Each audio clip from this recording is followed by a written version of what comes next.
Hello everyone, welcome to Baraka Agro Farm and good morning. So guys, আপনাদের মধ্য থেকে অনেকেই আমাকে প্রশ্ন করেন যে আমার ছাগল এত দ্রুত এবং অন্যদের তুলনায় অল্প সময়ে দ্বিগুণ কেন মোটা তাজা হয়।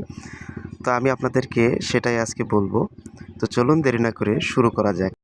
আপনারা দেখতে পাচ্ছেন তারা অধীর আগ্রহে খাচ্ছে। কি খাচ্ছে সেটাই আমি আপনাদেরকে দেখাবো। তো প্রথমেই আসি আমি ছাগলকে আমি যে জিনিস খাওয়াই মোটাতাজা করি সেটা হলো কুড়া, যা আপনারা নিজ বাড়িতেই অতি সহজেই পেয়ে যাবেন এবং এটা অনেক বাজেট ফ্রেন্ডলি এবং এর মূল্য অনেক কম। বাজার দর হিসাবে 6 থেকে 8 টাকা 10 টাকা পর্যন্ত সর্বোচ্চ হতে পারে, কিন্তু এতে রয়েছে প্রচুর পরিমাণে শক্তি এবং ফ্যাট, যা ছাগলকে দ্রুত শক্তি যোগায় এবং ওজন বাড়াতে সাহায্য করে। তবে যদি কুড়া পুরাতন হয়ে যায় তাহলে এটা স্কিপ করবেন, নতুন কুড়া দিবেন। 2 নম্বরে দেখুন, এটা হলো চোকল, যাতে রয়েছে ফাইবার এবং প্রোটিনের উৎস। তো এই চোকল খেলে ছাগলের অতি দ্রুতই ওজন বৃদ্ধি পাবে, ছাগলের হজম শক্তি ঠিক থাকবে, কখনোই বদহজম হবে না এবং তাদের জাবর কাটার মাত্রাটা ঠিক থাকবে।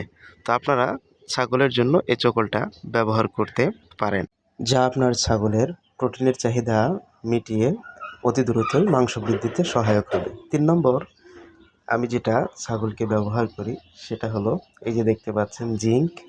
এটা ছাগলের জন্য অত্যন্ত উপকারী। তো এই জিঙ্ক আমি আমার প্রত্যেক দিনের খাবারে ব্যবহার করে থাকি। তবে অবশ্যই জিঙ্ক খাওয়ানোর পূর্বে আপনার ছাগলকে কৃমিনাশক দিয়ে দিবেন, তারপরে এই জিঙ্ক ব্যবহার করবেন।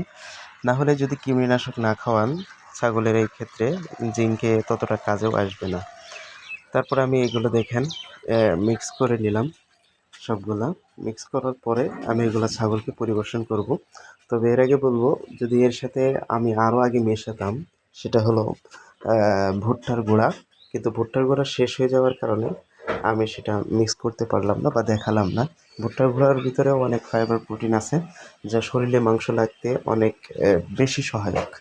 তো আপনারা যারা অতি অল্প সময়ে ছাগলের শরীরে মাংস লাগাতে চাচ্ছেন, অতি অল্প সময়ে আপনার খামারে লাভবান হতে চাচ্ছেন, তাহলে তারা এই ফর্মুলাগুলো ফলো করতে পারেন।